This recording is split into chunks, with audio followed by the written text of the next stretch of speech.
Hey, I'm Daniel Prinn. I'm with the Movie Buff Show. And Mobolaji, could I just have you introduce yourself and your film? Sure. My name is Mobolaji Olambiwannu. Need me to spell it or anything like that, or are you? Oh, no, you're fine. Okay. Name is Mobolaji Olambiwannu. The film is Ferguson Rises. Cool. And I'm Daniel, and then Arpit. You're the other buff. But Arpit, did you want to go ahead with your questions first? Sure.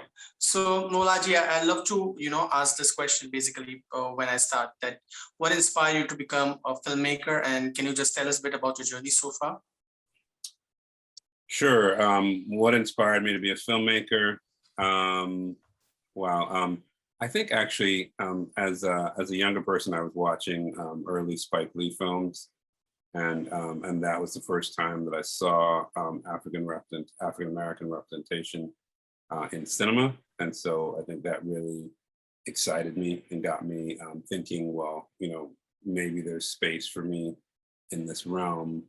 And it was, I think, the first time I saw more three-dimensional depictions of African Americans that weren't just villains or people that were sort of troublemakers in a sense in the movie world. And so it became apparent to me that there was a need for representation.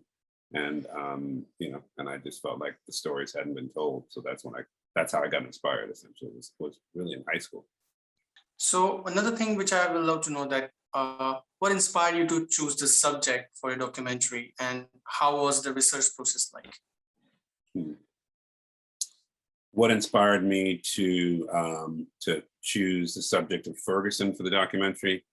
Well, almost 7 years ago, somewhere around 7 years ago, my wife was pregnant with our now son, who's almost 7, and that was right around the time when Michael Brown Jr. was killed. I had already been essentially reeling from the death or murder of Trayvon Martin and the political and racial implications of that.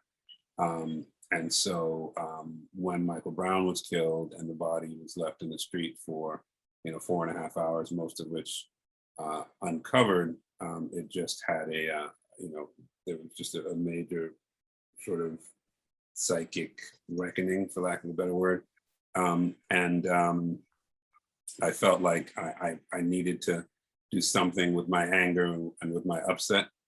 And my wife was about to give birth to our child. And so I felt like it's important that I demonstrate for him how to deal with your pain, how to deal with your anger, how to deal with your upset in a constructive manner, to utilize the skills at your disposal. And so for me, that was filmmaking. We were shooting something in South Los Angeles called the Hope, Love, and Beauty Project, which is why the website is hopelovebeauty.com. And we were looking at creating counter narratives for communities that are often maligned. And so we were in the housing projects, in the Jordan Downs housing projects, the infamous Jordan Downs housing projects. But instead of asking people about, gang violence, about, death, about, all the horrible things that you hear about the housing projects, we decided to ask them what gives them hope, what they love about their lives, what do they find beautiful, as a means of creating another alternative view of that community where we could see the positive side, which we never see. And so I kept thinking, well, maybe there's a way that we can employ some of those techniques and some of those questions in Ferguson and look at the situation maybe from a slightly different vantage point where it's not just solely focused on tragedy. And so, and more importantly, I wanted to leave that message for my sons that even in the midst of tragedy, even in the midst of pain, that there is an opportunity for resilience, there is an opportunity for resurrection. And so as a parent, it just became imperative to me that I didn't let the news define for my son what his experience as a Black person in this country was going to be. I wanted to define what his experience was going to be, and I wanted to define it in a way that left him with a sense of being empowered, left him with a sense of hope and possibility for the future, not just victimization, which I think the media really sort of promulgates. I also, essentially that's how this film came into being. I kept thinking 20 years from now, or whatever, at that time, maybe, when my son is, 12 or something like that, and he begins to become aware of the world and politics, he's going to ask me, what did he do at that historical moment in time? And I did not want the answer to be that I did nothing, and so for him, I decided to make this movie, because without him, I would never have probably embarked on this if I did not feel some sort of responsibility as a parent to really provide a world and create an environment for my son that works, and by extension, a world that works for everyone as well, right? With no one left out.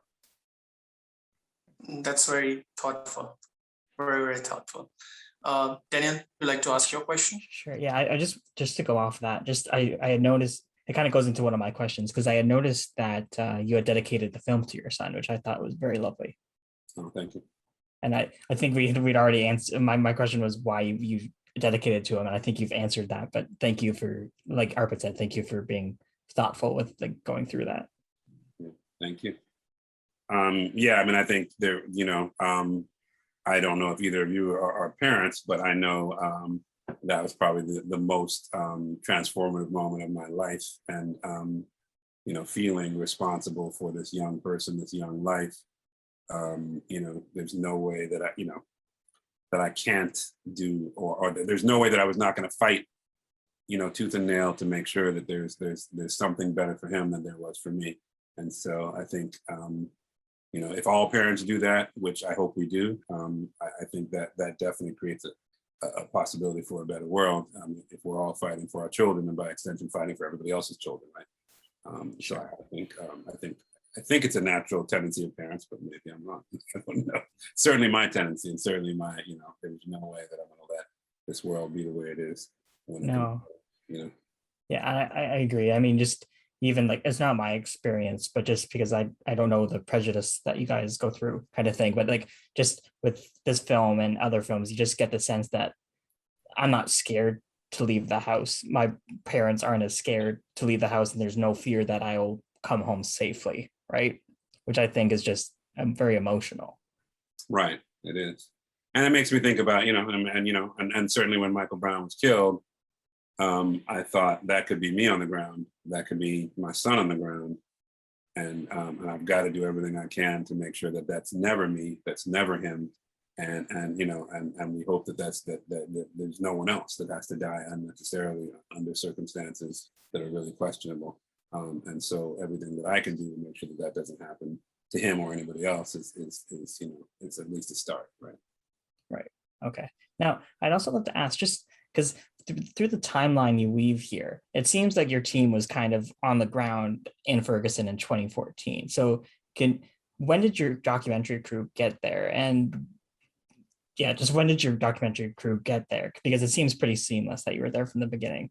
Yeah, I mean, we got there right after the non-indictment, and then we were there, off and on for about 5 years on the ground there. Okay. So yeah, so pretty much almost the entire time. Yeah. Okay. With the exception of maybe a couple of weeks or something, but we were there off and on the entire time. Okay, fair enough. Now, before the Arpit back in, I'll just like to ask, sorry, where's my, you guys revisit the, I guess just the street where Michael was shot. You revisit that street with his father, Michael. What was that like? Just that feeling, just revisiting that scene. I mean, for me as a parent, I mean, it was completely heartbreaking, to watch a parent go walk to the site where his child was killed. I mean, I think it's severely emotionally difficult for me. So I can only imagine how difficult it was and is for him to keep going back to that spot yearly, sometimes more than yearly. He usually tries to only go back yearly, from what I understand, but and I can't imagine that it gets any easier to remember that moment, to remember your son in that fashion. So yeah, it was a very difficult, emotional scene for me, and the energy in that spot there's a tremendous amount of energy. It's hard to explain, but that, yeah, there's something that goes on at that spot. And ironically, or not so ironically, I guess there are people who visit that spot with a high level of frequency. So anytime you go there, there are people that are usually there at that spot, and particularly in those first few years, there are people that were always visiting that spot. So there's a lot of powerful energy, and unfortunately, it was very saddening to sort of be there with his father. Fair enough. Arpit, did you have any? Yeah, sure. So the story talks about the story of a family, then it shifts towards that how that one story that has, made a whole new impact on the community itself and the city. So was it tough for you when you were trying to compiling the whole story? Yeah, I mean, it was very difficult to, you're sort of competing with those two sort of not disparate, but those two separate narratives, the narrative of a father, his journey towards finding purpose in his pain, and then telling the story of somewhat of the city and the incident that happened. It was difficult in the beginning. I mean, now I think it seems to make more sense than it did when we were trying to make it make sense. But the whole idea was, yes, I mean, this murder impacted a family, impacted a community, and then impacted the world. So there's sort of these larger circles within a circle, right? There's this ripple effect that took place, and we wanted to capture it as such. So where we got the intimate connection to the family, and then we got the a little bit less intimate connection to the town and the community, some of whom actually saw the body on the ground and were impacted to move towards activism, to move towards sort of some sort of community change, whether it be on the right or the left. And then to move from that to how that murder actually impacted the world, and has sort of had a ripple effect even till present day with George Floyd. Yeah, it was not an easy thing to do, but luckily with good editors and good team members, we were able to find a way to sort of weave it together, because I think those are stories that haven't been seen before, particularly the story of a father, and the broader story of the community has not been seen before in this instance as well. So we wanted to make sure that all got put out there, but put out there in a way that also left people with a sense that there is hope for unification, there is hope for dialogue, there is hope for community building, across whatever racial lines exist. We live in a community together, and we need to figure out a way to live together to make it work.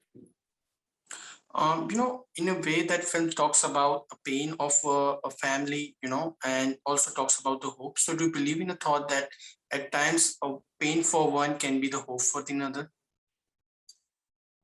Yeah, I mean, I think it's clear to me from my journey and from my experience with sitting with Michael Brown, learning from him, witnessing what Michael Brown Sr., let me be clear, learning from him, witnessing and his process that sometimes pain and trauma of this nature can be really transformative.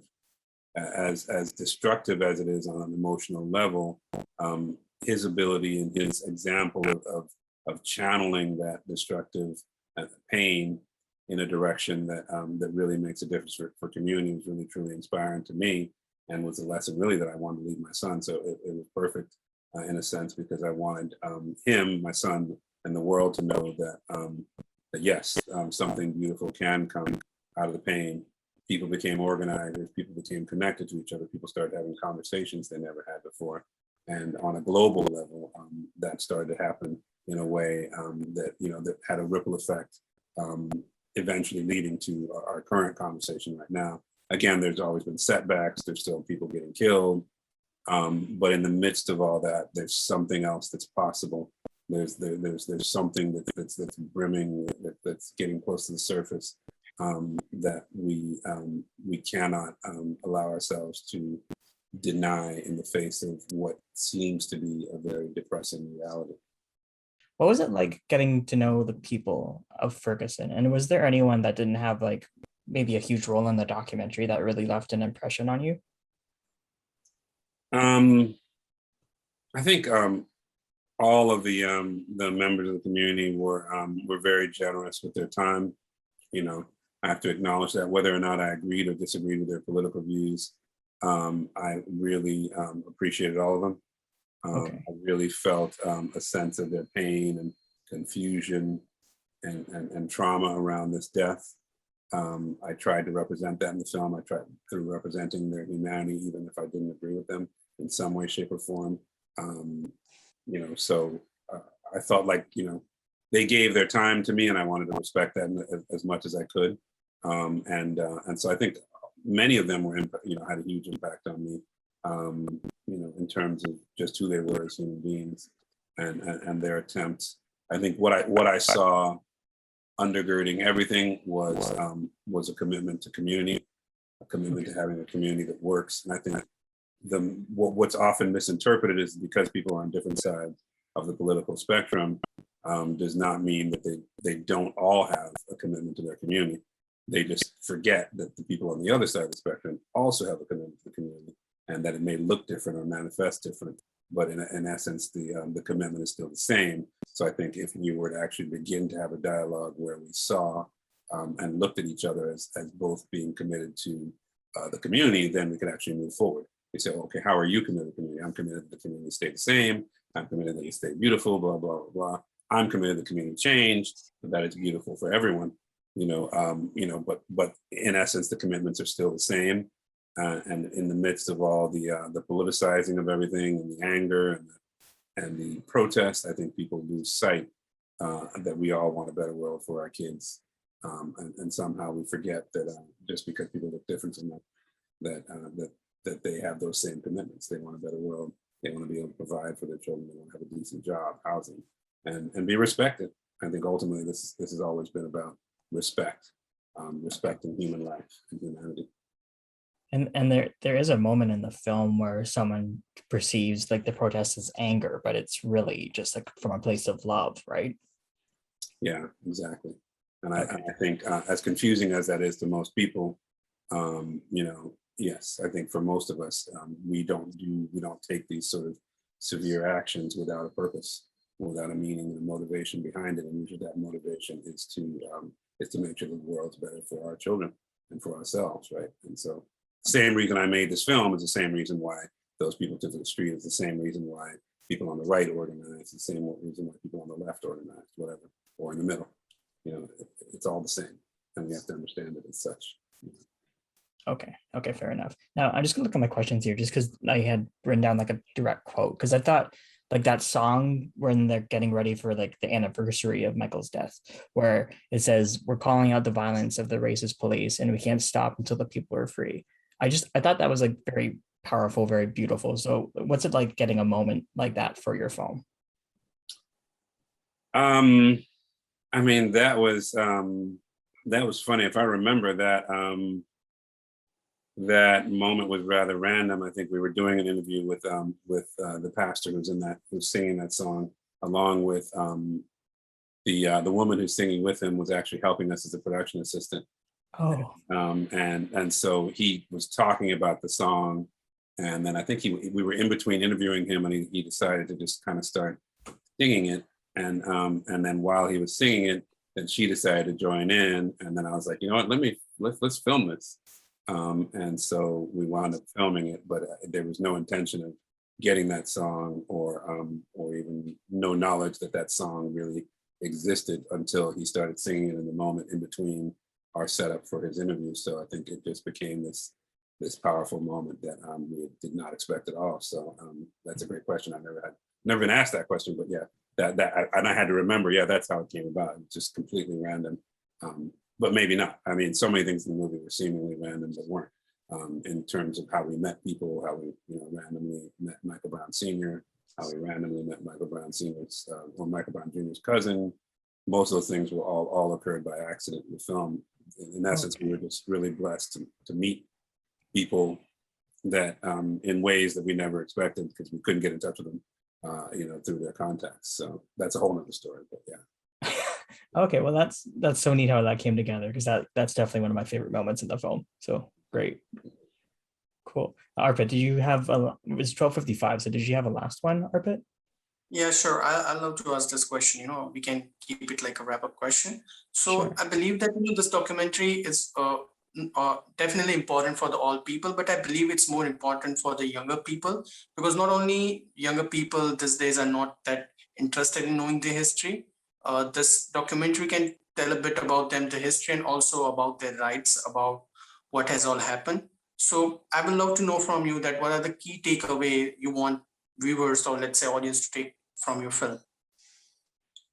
I think I want people to take away the idea that what you see is not always the reality of things, that there's something deeper, something much more human than what the news often conveys. The news focuses on if it bleeds, it leads. It focuses on the violence, it focuses on the trauma, but very often the news doesn't focus on the resilience, doesn't focus on the coming together. And I want to leave young people with, as Michael Brown Sr. said in the film, he said, we think we're not interested in politics, but we're living politics.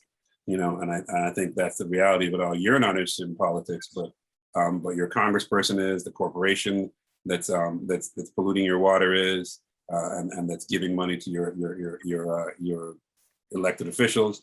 They're all interested in politics. So if you're not interested in politics, you're the only one in the conversation that isn't.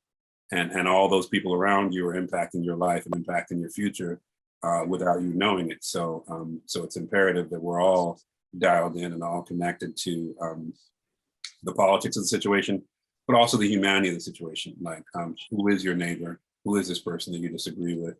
And maybe you're not so different than you think you are from them. And so that's the message I want to leave people, is that, and then I also want to leave people with the idea that resilience is possible in the face of trauma. I think that's the biggest and most important theme, is that resilience is possible. And resilience is possible when you build community, when you organize, and when you choose to find a purpose in the midst of your pain. And that's a message, I think, that goes beyond whether it's African American people, anybody around the world, I think, can look and see and find purpose in their pain through this example that Michael Brown sets in the community, of Ferguson set. And I think and people all around the world are dealing with police violence, whether it be in India, whether it be in Haiti, wherever it is. People are dealing with situations that are less than favorable, that are oppressive all over the world. So I don't want this film to be thought of solely as an African American film, because it's a film about something that impacts all of us in some way, shape, or form as human beings, either by virtue of it impacting our neighbors, or we all experience tragedy no matter what. So I don't think that's ethnically or culturally specific. Tragedy is universal, and what we do with it is what's most important. Yeah, definitely I agree with that. That was even one of my questions, that I found that film so universal. Do you agree with that? So I think in a way you answered it. Thank you. Yeah, I'd love to show it in India. So let me know how I can show it in India, because I want that to I want it to show all over the world, because distributors and other folks I'm having conversations with don't seem to understand that just because it has African American characters in the film that it's not universal, which is ridiculous. And I think it's quite universal, because it talks about so much other than I guess about only one community in general, because they talk about the police brutality, they talk about one family, how all can get united just to on a certain issue. Like, they haven't just you haven't only shown the African American community protesting, you have also shown other races as well. So I believe that it's very universal. That happens around the world. Police brutality is, I think, a common subject that can combine the whole universe. So I don't think so. So sorry, I have to cut the conversation short just because it's 1 p.m. and we have another meeting. I apologize. I'll stop the podcast. So I just wanted to thank you, Mobolaji, for coming on the Movie Buff Show and chatting about your film, Ferguson Rises. Thank you. I appreciate being here. Thank you so much.